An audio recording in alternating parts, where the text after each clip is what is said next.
This is Business and Economy Network. Hello viewers, glad to know you are watching your program. I want to say a big thank you so very much to all my colleagues and also you who have held forth and watched this program even when I was away. I want to say a big thank you to you. Those of you watching us and who have sent in mails, calls all the way from Abuja, Kaduna, Ilori, Jigawa, those of you in Enugu, and those of you in Ebonyi, wherever you are all around Nigeria, and those of you via the online channels, social media, I want to say thank you. Those of you are making comments on our YouTube channels, and those of you watching us in faraway London, South Africa, Ghana, wherever you are watching around the globe, I want to say thank you so very much. You are watching your #1 television business reporting program, Business and Economy Network. My name still remains Peter Moche. Today we are looking at three major important aspects of Nigerian economy. One, we are looking at the road maintenance in Nigeria. Secondly, we are looking at agriculture, looking at the oil palm sector. And not left out too, another aspect of agriculture, pest control. Pest control, both for agriculture and even our homes. These are the size of the program. Like I did said, for special report, we have the Managing Director, Chief Executive Officer of Federal Road Maintenance Agency, otherwise called FEMA. Their importance and what they are doing concerning road maintenance in Nigeria. For Company in Focus, we'll be showcasing OKOMU Oil Palm Company PLC. We have the Managing Director in the house today. And for Spotlights, we have the Managing Director of DFORTUNE PEST Solutions Limited. Looking at Nigerian economy, all these companies, they play a pivotal role in our economy. Looking at it going forward, what does it portend for road maintenance? To also take your agricultural product and those things that you plant that is being actually controlled, help the issue of pesticides and all that. That's what we're looking at today. It's going to be an interesting watch. I'll be back after the time out.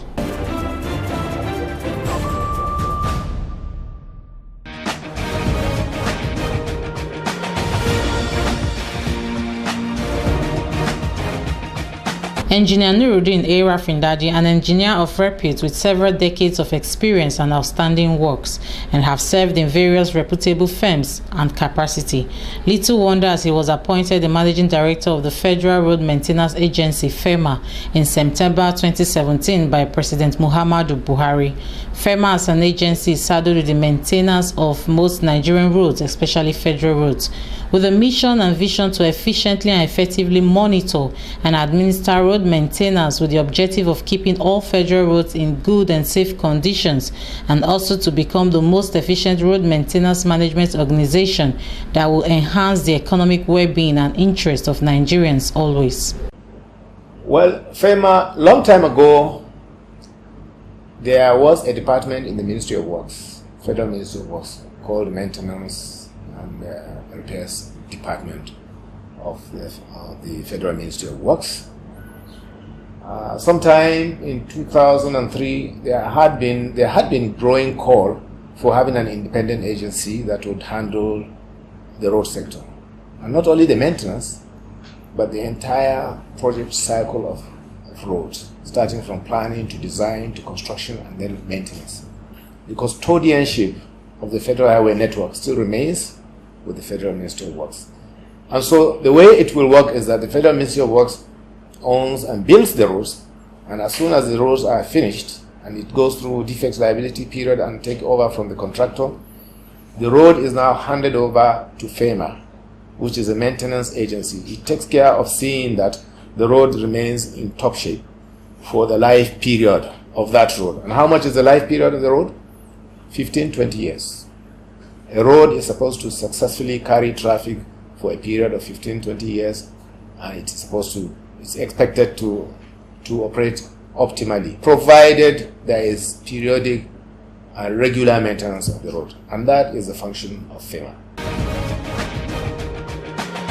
Well, of course, I'm not satisfied with the state of the federal roads, those that are existing. I would tell you that the level of scope of the federal roads as of today is not sufficient to handle the economic activities of the country.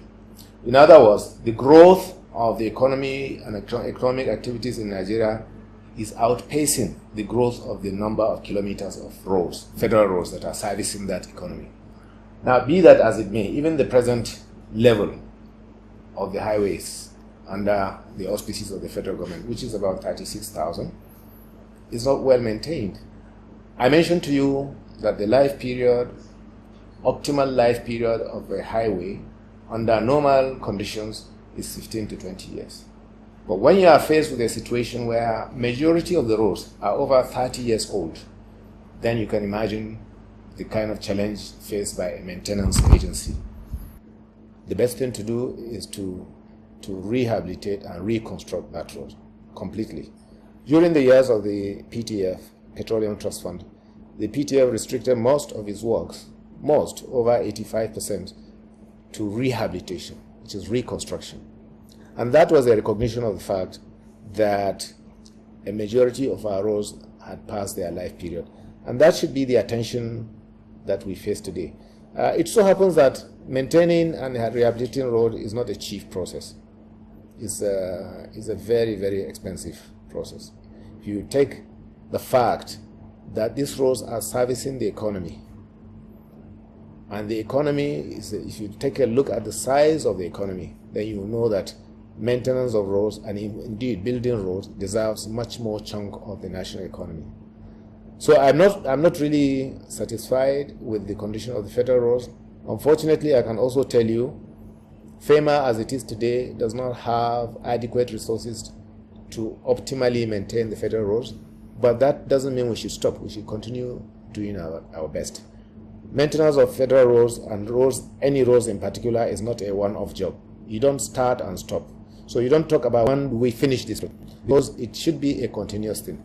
If you take the structure of a federal highway, starting from the sub-base to the base to the surfacing, the paving, and so on, these are structures that, by their nature, require every year to be supervised and maintained. During the rainy season and after the rainy season, you should devote time and resources to take a complete look of the federal highways and maintain them. There are maintenance works that need to be done during the rainy season. There are maintenance works that need to be done immediately after the rainy season. There are maintenance roads that need to be taken in preparation to the festive period of December, January, and there are maintenance roads that need to be taken just before the rain starts. So every season has its own requirement as far as roads maintenance is concerned. And we need to have adequate resources to do that in order to be able to be satisfied with the condition of the roads. What I know is that in order for funding of maintenance of highways to be sustainable, it has to be tied to a revenue stream that is sustainable. Budget line is not sustainable. It has its own dynamics, it has its own vagaries, it has seasonalities, and even if you are given the adequate appropriation, the actual release has its own problems. The roads, on the other hand, they are constantly being used. It's not seasonal. Regardless of the season, regardless of the budget, regardless of the economy, as long as the traffic on the road keeps increasing, you need maintenance on the roads. And that is why there is frequent call for a model that ensures that sustainability. And I think, as you very well know, in my own thinking as a professional, the best way to do that is to tie the funding to the roads to the level of stream of traffic that is following the road. Indeed, in the FEMA Amendment Act of 2007, there is a provision that I think 1.5% of the pricing template for petroleum products should be reserved for roads maintenance. Out of this fund, which is created by that levy, 40% should go to maintenance of the federal roads. It means it should go to FEMA. And 60% should be distributed to state road agencies, which is a recognition of the fact that another large portion of the kilometerage of highways in the country are under the auspices of the state governments. That provision in that act has, as of today, not been implemented. I would say that if it was implemented, we will have much more adequate funding to maintain federal roads.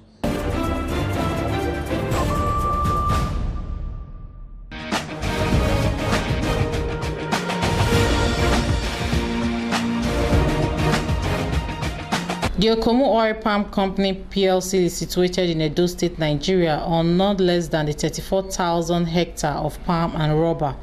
The OKOMU Oil Palm Company PLC is successful in growth and profitability and ranked 10 among listed companies with the largest turnovers quoted on the Nigerian Stock Exchange. OKOMU stands as the only agro-business in the Nigerian Stock Exchange top 16 companies. Just as the firm expands in size, its corporate environment is also expanding. It currently has 3,451 people that are directly and indirectly employed by the firm. In a chat with the Managing Director, Dr. Graham Heffer, he pointed out that irrespective of the challenges facing the price in the overall market, OKOMU is making sure shareholders' expectations do not fall below the usual. My name is Dr. Graham Heffer. I'm the Managing Director of OKOMU Oil Palm Company PLC. We're an oil palm and rubber company. We have about 34,000 hectares under both palm and rubber. We also have processing plants, both oil palm and rubber. And we produce most of our palm oil for the local market, and our rubber is all exported. Well, we hope that our shareholders especially will expect the same results or similar results to what we have been doing in the past. We do know that currently the world is under a little bit of pressure, especially commodities. Prices are down. We hope that it's only temporary. But you know that there are problems such as the trade wars between the US and China, which are affecting us. Similarly, also India has just slapped an import duty tax on all imports of CPO. So that is also affecting the world's producers. So yeah, there are some headwinds, but we're hoping that we'll get through them. We're basically a Nigerian company, so we're looking within at this point in time. So if you look at what we've done recently, we've about 4 years ago we purchased 11,500 hectares of land through the Edo State government, and we've planted in those 4 years 10,000 hectares more or less of palm. We are busy currently putting up our first oil mill there. That one should be ready and commissioned by beginning of 2021. And a second one will come in shortly thereafter. So that's going to cost, right now for the first oil mill, will cost us around 10 billion naira. And we are expecting the second one, which will cost more or less the same thereafter. So it's a heavy duty financial burden on the company. And we are obviously hoping that we can find the equity locally. We are proudly Nigerian. I mean, the company is a Nigerian company, as I mentioned earlier. So obviously everything we do is, and you even if you look at our products, it has the Nigeria flag. It says proudly Nigeria, produced in Nigeria. We can do it.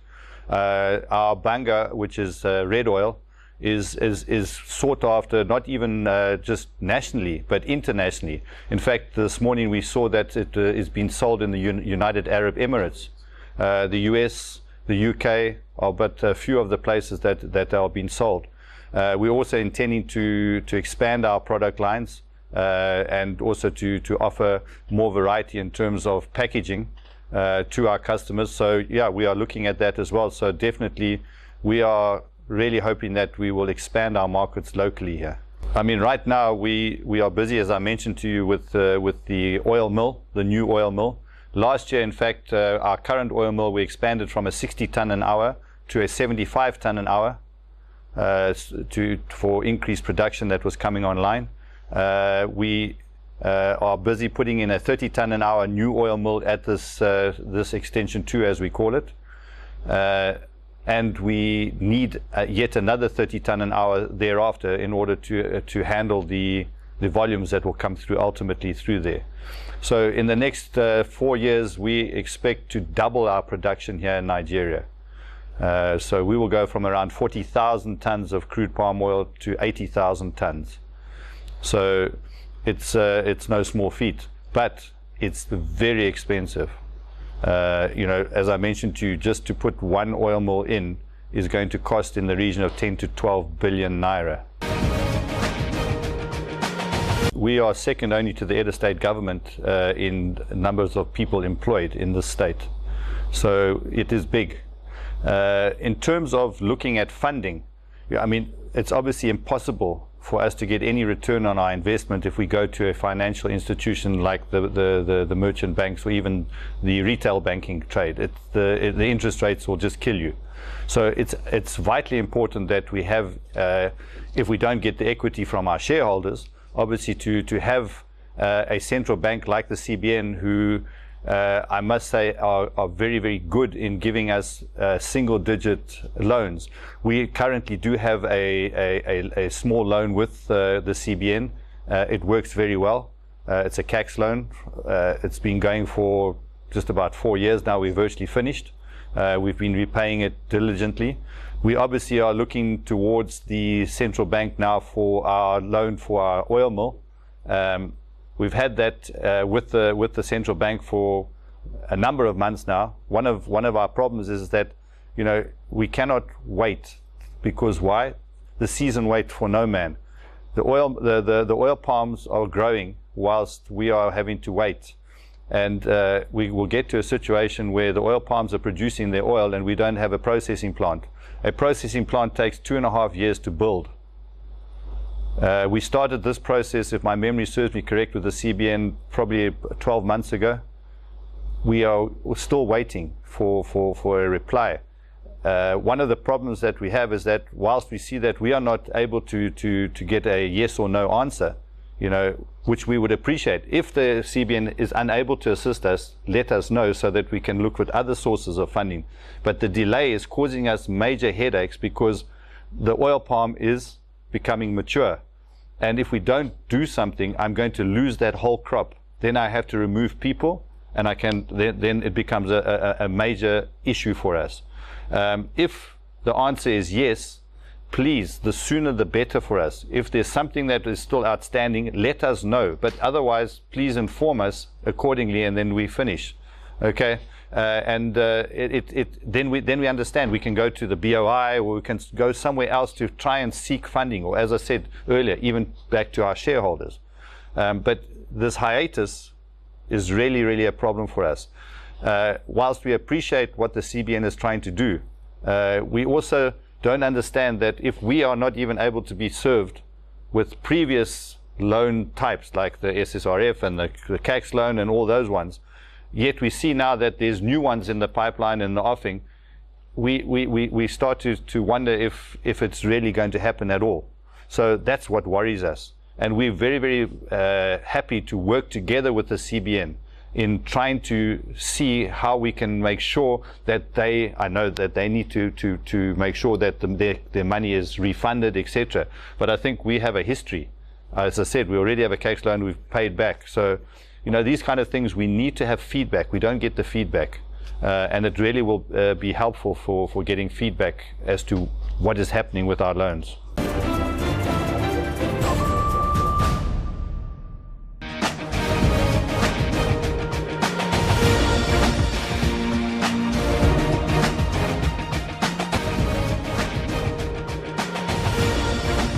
DFORTUNE PEST Solutions started business just about 10 years ago now, and we offer mainstream pest and vector control services to home and industries, commercial properties and residential properties. And we've been in that industry, and we've been contributing our own quota to ensure that people live in a hygienic, healthy and environment. As we always say, health is wealth.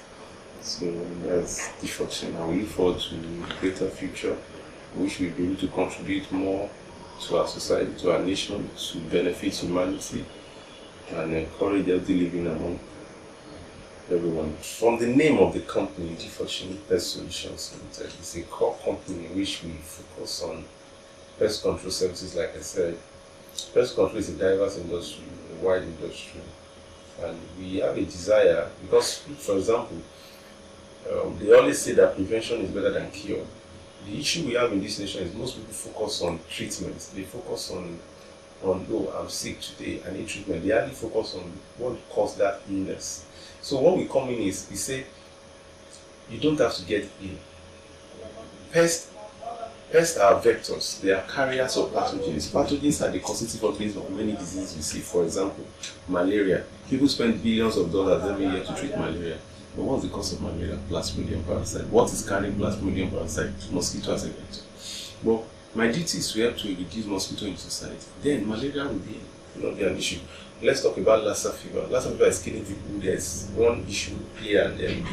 Lassa fever is caused by a particular virus carried by a species of rats. So rat is the vector for that particular pathogen that causes Lassa fever. So if we're able to control rats in the common environment of every human existence, then there is little on the likelihood of having a Lassa fever disease becomes slim. So all kind of disease, be it yellow fever, anything, these are caused by different agents of mosquitoes. Or we talk of roaches. Roaches have been studied to trigger asthma in people. Cockroaches in this time. Talk about any kind of pest. Or you want to talk about termite. Termite, they are property destroyer, structure destroyer. These are all pests. So the area at which we come in is, we tell you that if you spend pay little attention to area of prevention, area of control, you won't be paying more trying to go to hospital today. But why not just let the mosquito around you be controlled? Why not have a sanitized environment? Why not let your home be properly proofed in a way that rats or other things will not come near your food items, will not come near your home? Then that's the area as we should come in. So that's the aspect of preventive health medicine that we comes in. So we are more or less like doing what we are preventing this thing from happening by taking care of rats, taking care of roaches, taking care of mosquitoes, or every kind of vector that you can regard as pests, in the nation, in the private areas of people, public places, and that is what we do. That is our aim, and we look forward to taking it even higher and penetrate deeper into this system. One of the key challenges that every professional will have, like you said, you don't call the class or privacy, because you see, when you call me to do a service for you, I don't charge you. We don't give you a price of, we have another product in the market, we give you for the best product. We don't compromise. So if we say we're going to do something for you for 10,000, for example, another guy in the street can say I will do the same thing for 2,000. That should already rings bell in your others. They are not using the same material, because the materials some of the materials we use are imported directly by us. Some of them we have the patent directly. We got the patent through NAFDAC to use them directly, and some of them are not available in the open market. They are very expensive, and so that we can. The idea is that yes, we want to control pests. Your safety is also very important to us. So when people now come, and you now say something like this is the amount for this. The person say, "Oh, somebody will give it for me for 2 naira." I say, "Oh, anyway." You see, but those that value what we do, those that believe in our capacity and what we bring on the table, they always come back and back, and they always appreciate what we do for them, because we take their life very seriously. Yeah, one thing that I would say is that our regulatory agencies need to do more, and we professionals too, we need to do more. Regulatory agency, I mean the Environmental Health Officers Registration Council of Nigeria under the Federal Ministry of Environment. This is a statutory body by law, Act 2002, to regulate the industry of pest control. They need to do more to ensure to checkmate unregistered personnel and people practicing out there. And we professionals too, under the umbrella of Pest Control Association of Nigeria, need to also do more sensitization. I happen to be the Assistant General Secretary of Pest Control Association of Nigeria, and we need to carry out more sensitization in the public in this regard. And the customers too should value their life. Anybody that you want to offer to work in your house, don't look for cheap things. Cheap can be killing you. Cheap are not always the best. They can come cheap, but they might just be giving you terrible after effects. So ask them for their documents. Everyone that wants to practice has a document to practice by law. Nobody just wake up in the morning and carry chemicals and pumping into people's houses. These are potential chemicals that are not supposed to be used by. When you even see some of the level of the chemical people use, you will read it there. You are not to be handled by anybody. That should be by a licensed professional. So before you give anybody any job in your office, in your home, in your industry, ask for their details. How is your Economic license? What is your Pest Control Association of Nigeria certificate of membership? What is your certificate of training? When last you attend any training in pest control, locally or internationally, then you can be shocked to the reasonable extent. And another thing you ask from them is, where is your insurance? Every professional pest control practitioner should have a good insurance that protects you, the client. Because what events you go on, insurance is very important. You have insurance, that's why our clients have peace of mind anytime they give us work, because we don't just jump into the business, we know the value of people's life. This is Business and Economy Network.